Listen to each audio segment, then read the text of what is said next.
président de la république moom li mu wax mooy nekkatul benn affaire boo xam ne question juridique la dégg nañu aussi pouvoir bi kàddu yi ñu ci yëkkati ndax ku mel ni maître Aïssata Tall Sall nga xam ne avocate la nekk ministre des affaires étrangères kàddu yi mu ci yëkkati moom itam ndax jàpp na ne selon constitution bi nga xam ne moom lañ joree nga xam ne moom lañ defaroon en 2016 ci référendum bi li nga xam ne moo di mandat bu njëkk bi moom buñ déggee entendement en tout cas bokku ci ñu déggaat kàddu yi nga xam ne moom lañ ci yëkkati fan yi ndax waa pouvoir bi ñoom ñenn ci ñoom jàpp nañ ne président Macky Sall dina présenté waat en 2024 est-ce que fi mu nekk nii nekkuñu di am benn longueur d'avance ci seen kaw yéen ñi nga xam ne da ngeen toog rek ne du dem tooguñu ne du dem rek je pense que Issa loolu moom xam nga da nga koy gisee ci ñaari fànn. xam nga bu ñu nee côté juridique bi moom je pense que loolu moom dañ koy tegee côté parce que benn dégg nañu Macky Sall moo wax.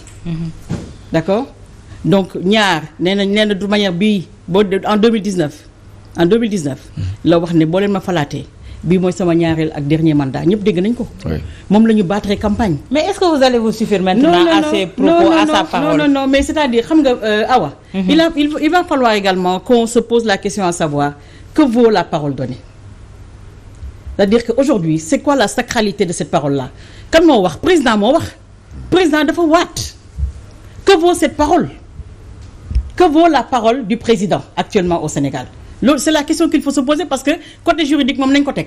Que vaut la constitution et constitution bi le conseil constitutionnel? Non, constitution que vaut ce conseil-là a montré ses limites. Bu yàggul lañ jóge élection législative lan la ñu fi def. C'était inédit. On est allé aux élections avec des moitiés de liste. Yéen ñu bëggoon ñu bokk ñun ñoo bokk kon man waxu conseil constitutionnel du tax ma dóor sama doom kooku moom dama koy tegee ne le mais dama ne que vaut la parole du président de la République qui a prêté serment devant les Sénégalais. Macky Sall tey jii lan moo xew ci diggante 2019 ak léegi ba que les gens retournent leur veste. Mame Mbaye Niang qui s'agite comme ça en 2011 gis nañ ko fi ba muy xeex contre le troisième mandat de Abdoulaye Wade. Mimi Touré elle a raison ce qu'elle est en train de dire c'est vrai parce que moom moo gunge woon Abdoulaye Wade en 2019 ñu jaay projet bi. ñoo gunge Macky Sall pour ñu jaay projet bi soo leen ma mayewaat tey sama chance ma jeexal naa damay dem elle a raison elle s'agrippe elle a raison. gis nañ ko dégg nañ fi Seydou Gueye wax ko. dégg nañ fi premier ministre Boun Abdallah Dionne wax na ko. le maire de Thiadiaye Oumar Youm wax na ko. waaye léegi lan moo xew. lan moo xew pour que ñu bëgg ci diggante bi ñu bëgg fee def benn forcing dañu ne. est-ce que du yéen tamit opposition bi yéenay entretenir ce débat là. non entretenuñu ko saa xam nga tey Macky Sall dafa ko xam leen gis nga lépp lu mu ko jaral pour moom mu jàll lu ëpp dinañu ko jaral ba du jàll. il faut que moom mu xam loolu c'est-à-dire que le peuple est souverain quand même ñun ñoo leen fal. Le problème mooy il faudrait que les gens également s'engagent xam nga bu ñu nee politique mais tout le monde est concerné est-ce que aujourd'hui ñoom mën nañu daral pour le peuple il faut que la population soit consciente que ñun ñoo leen fal ñoom di leen fay donc man maa la dénkoon Issa nee naa la ma la dénkoon dama ko soxla delloo ma ko doo ma ko delloo c'est aussi simple que ça. donc loolu Awa le combat va être mené ku nekk nag yaa xam ni nga toggee sa bopp janax. yéen noo leen ci fas yéene demee ñii ñi ngi symposium ñii ñi ngi manifester yéen noo leen di demee ñi nga ca manifestation ba. bu suba bi. waaw ñi nga ca biir ñi nga ca digg ba ne bisaab. parce que c'est pour des principes ñun tant que c'est des principes on est là parce que loolu dañu jàpp ne c'est tout le peuple sénégalais gis nga man dama jàpp sax ne la marche de demain. su jàllee yoon bu jaaree yoon. on n'aura même pas besoin de faire d'autres actions parce que dañ ko war a synchroniser dans les différentes régions du Sénégal à la même heure ñëpp génn doo ñëpp jóg ñëpp génn ci tali bi ba ñu xam ne que ñii li ñu bëgg def mënul jàll. est-ce que dina leen faale toog manifester moom mu tëdd këram. kooku nee na leen moom du gis lu xonk. voilà yéen a ngi manifester boobu ba léegi faalewu leen fa mu jëm ma ngay xuus di ñaaj di jàll.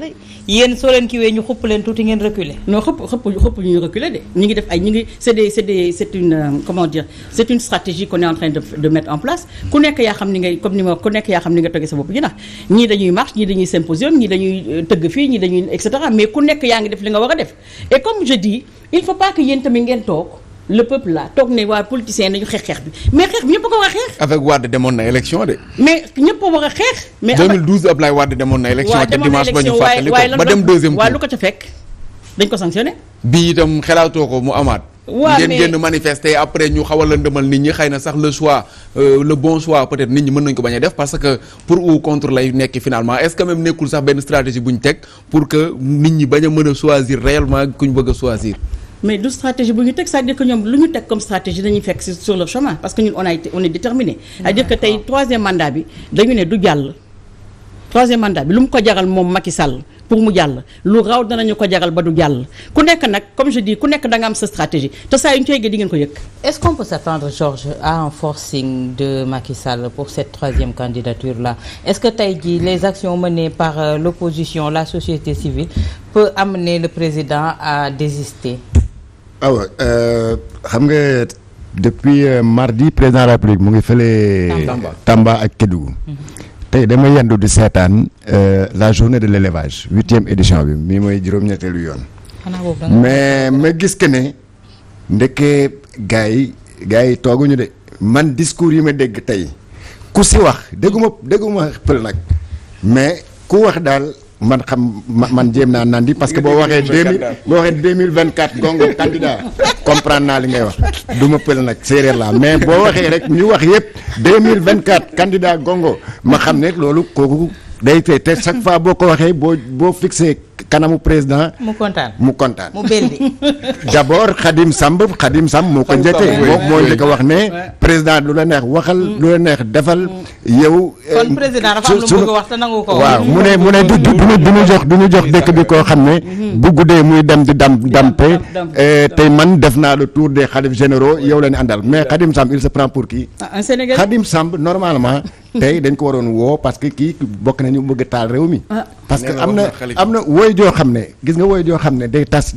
tas manifestation boo ko njëkkee dañ koy mujjee parce que boo ko njëkkee rek xew mi day tas donc Khadim kan moo ko délégué sax pour mu dem di naan damay sonder les khalifes généraux alors ensuite dañ ko yónni donc nañu toog foofu rek di ko gëmloo ne 2024 gongo candidat loolu c'est les Sénégalais qui vont apprécier c'est aux Sénégalais du mais gongo pour revenir à cette histoire de candidature là mais nii yaa xeeti tey le professeur l'éminent professeur agrégé Maurice Diop Diène daf ko wax RFI dama kontaan mandat bi nekkatul ay bii 7 ans la donc 7 ans yi bokkul de 5 ans yi stop la mais donc ça veut dire que le président Macky Sall 7 ans yooyu mais constitution 2016 moo ko réglé constitution boobu moo ko ne léegi 7 ans yi nga def noonu comme dañ ko bëggoon wàññi te ñoom nee nañu mënoo ko léegi wàññil na lañ Sénégalais wàññil nañ ko nee nañ léegi kuy ñëw après toi il fera 5 ans donc considère que def nga déjà 5 ans beneen 5 ans baa ngi nii bu bëggee gëmloo nag ku ñu bëggee gëmloo nag que 7 ans yooyu bokkul woon kon moom lu mu bind fii yëpp sa ay décret kon loolu baaxuñu woon ñu mu nommé ministre depuis 2012 ba 2016 le référendum kon ñooñu nekku doon ministre bu ñu leen waxati monsieur mi nañu delloo seen salaire sax du kii bi même moom sax tamit kon nekk woon président parce que dafa ne loolu kooku nekk woon mandat kon lan la woon mandat essayé wala lan la woon da doon essayé bu doon essayé nag kon moom nañu xoolaat kon ñu képp ku fi takkoon ndombal tànk depuis 2012 ba léegi considère que da nga doon essayé rek mais ay kii la woon daal entraînement la woon mais quand même sénégalais yi duñ nangu loolu te donc ça veut dire que décision yu mu jël depuis 2012 ba 2016 yooyu tamit dañ leen tegee ne le léegi day commencé waat nag li nekk première madame daal mu ngi nii deuxième baa ngi ñëw le débat se pose sur la place publique au niveau des politiciens au niveau des partis au niveau des coalitions au niveau même des Sénégalais luy ñàkk moom la parce que moom il pouvait couper court à ce débat inutile là aujourd'hui Sénégal waratul woon nekk tollu je pense que nous sommes le seul pays au monde actuellement surtout en Afrique de l'Ouest là ñuy dem si élection 2024 te xamoo ndax kii dina nekk candidat wala du nekk candidat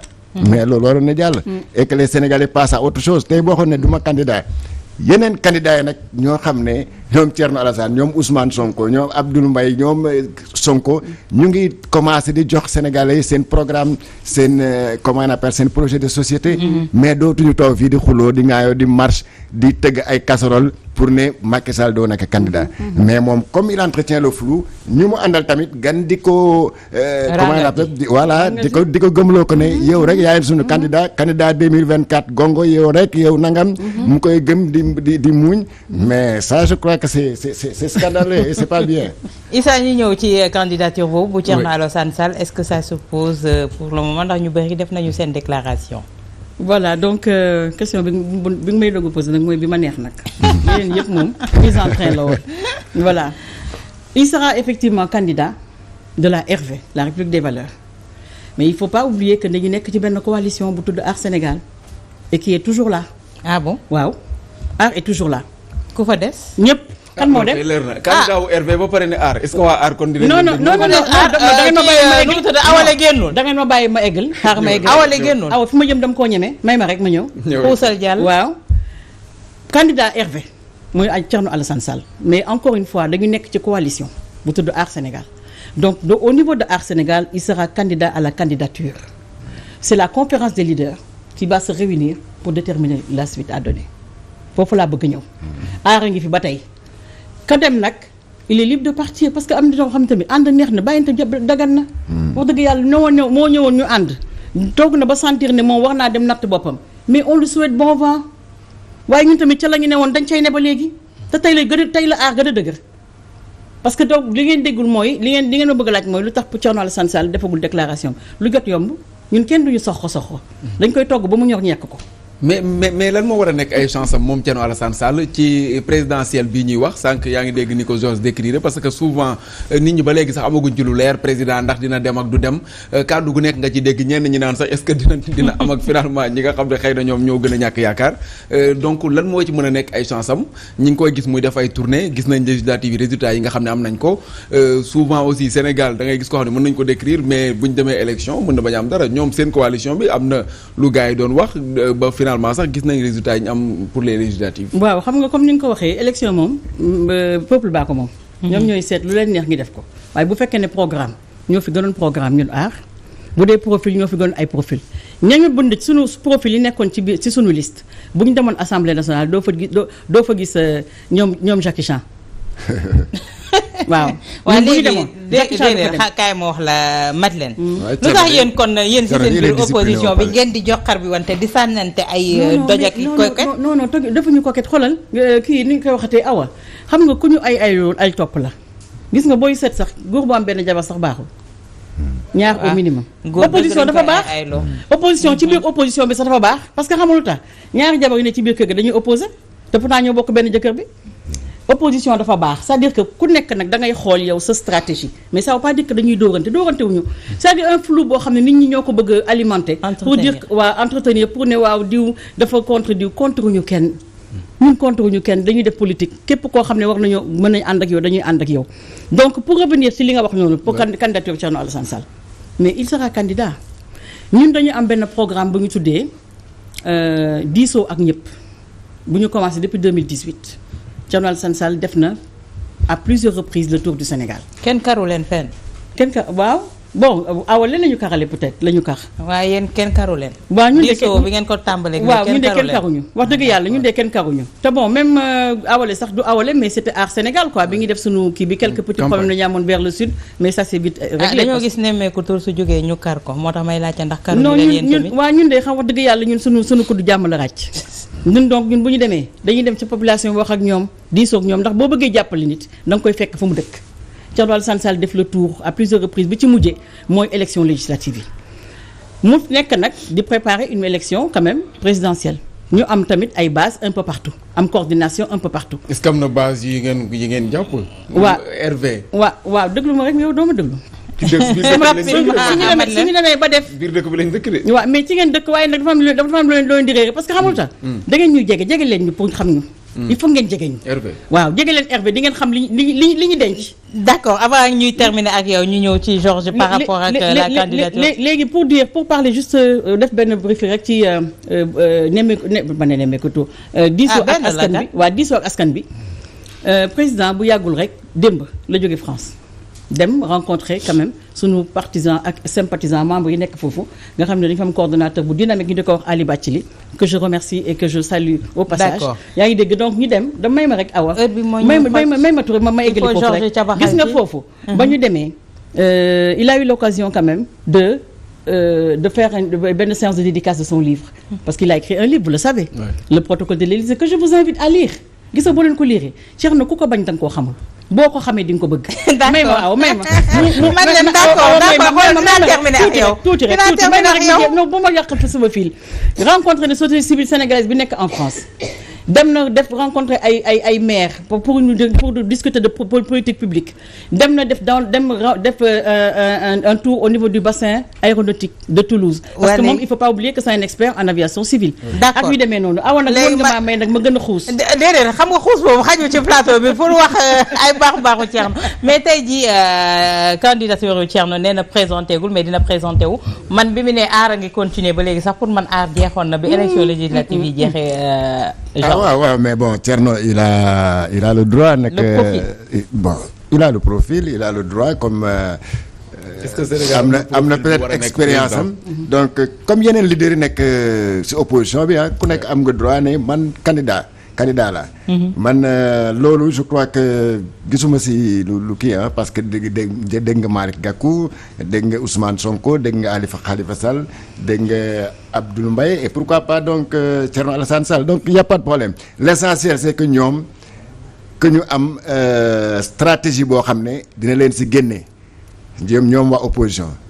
parce que gis nañ loolu c'est l'expérience qui l'a prouvé gis nañu lu en 2000 booloo moo taxoon unité opposition moo taxoon. Abdoulaye Wade mën a gagné Abdou Diouf. ñun ñëw 2012 mbooloo moo taxoon unité opposition moo taxoon tamit mooy Benno bi ñu teg nii moo taxoon. Macky Sall mën a gagné Abdoulaye Wade donc 2024 forcément unité opposition bu fekkee premier tour nekku nekk ne candidat la l'essentiel. xam naa candidat yu ñu bëri bu l'essentiel ñu xool bu ñu demee ba deuxième tour. parce qu'il faut toujours envisager le deuxième tour ku am le meilleur profil ñu votal la. moi je crois que c'est la meilleure des choses kenn amul droit nag ne diw du candidat parce que diw suma leader moo ko ëpp nit wala diw mooy kii yow mii sax boo amee fit mën nga bokk si kii bi. voilà waaw donc là daal. wala nga jox ma fonds yi ma téye fonds de campagne comme ni ko Abdou Diouf waxoon jàkka jaay noonu. ku mën noonu léegi daal bu ñu demee ba deuxième tour nag ñoo xool nag kan moo si gën a jekk wala kan moo jiitu ñu ne ko yow la ñuy jàppale. parce que ce qui est certain c'est qu'il y a pas de candidat. Il peut pas y avoir un messie parmi les candidats. Il faut que gars yi jàppale la pour nga mën a jàll. mais kenn nii rek bon je crois pas à ça. d'accord Issa. waaw ñu terminer. juste li ma ci bëggoon wax rek mooy comme li nga xam ne moom la Jose wax parce que pour man présidentielle déjà war nañu sax may nit ñi ñu mën a choisir boo xoolee parrainage bi loolu moo tax ñenn ñi di ko kaas. parce que bu ñu tànnee 2 personnes wala 3 personnes nañ ñii rek ñoo mën a jiite réew mi daanaka est-ce que am na profil bu ñu décrire ne kii moo war a nekk président Sénégal. waaw rapport au Sénat si parrainage lu tax mu toog ba léegi doo génn te waroon a génn bu yàgg. président de la République gis nañ que ni bi muy politique ñaata at la def opposition yéeg en 2012. te pourtant am na ñoo xam ne ñu ngi woon ci kujje gi sax ñenn ñi jàppoon que ñoo gën a taxaw même pour war a mën a maanaam ñoom lañ gën a yaakaar ne ñooy gagné te gagnéwuñu donc loolu moo tax ba ñëpp a ci am seen ay chance xëy na nag ku nekk yaay xool di ngay xeexe ak bu ñu demee ba ay deuxième tour ak yooyu ñu mën a booloo mais du une opposition boo xam ne dañ naan non kii moo war a dem wala kii moo war a dem ku nekk mën nga dem après bu ñu paree nag seeni voix mën nañ boole. d'accord le dernier mot Madeleine waxtu bi. mais waxtu bi gaaw na Awa. ak li ñu bëggoon wax yëpp di ngeen tëgg suba. di ngeen tëgg suba non du ñu tëgg bool. ginnaaw suba waaw du ñu tëgg bool parce que ñun li ñu jàpp mooy suba moom danañu marché moom wax dëgg yàlla danañu dox. 31 décembre doo leen tëgg bool waaw 31 décembre moom du ñu tëgg bool. waaw mais nag ku nekk tamit comme li ma waxee rek ku nekk ni ngay toggee sa bopp jënax. d'accord voilà donc vraiment di leen remercier ci invitation bi Awa. non du ñàkk beneen invitation di nga ñëw inchallah parce que fi mu ne nii daal vraiment affaire bi temps bi gàtt na. mais vous nous avez donné quand même l'occasion de nous adresser quand même aux Sénégalais. et yaakaar nañu que liñ fi jot a wax. dana am njeexital ci Sénégalais yi. bon ngeen bàyyi Aar Sénégal nag parce que gis nga Aar Sénégal. même bu desee benn nit. yéen a ngi fi ñu ngi fi. Aar Sénégal la ngi fi merci beaucoup Madeleine Diousé Mendy di ko jaajëfal bu baax di jaajëfal également Georges Nesta Diop Issa Tine également Pape Salaba di jaajëfal Khady Sène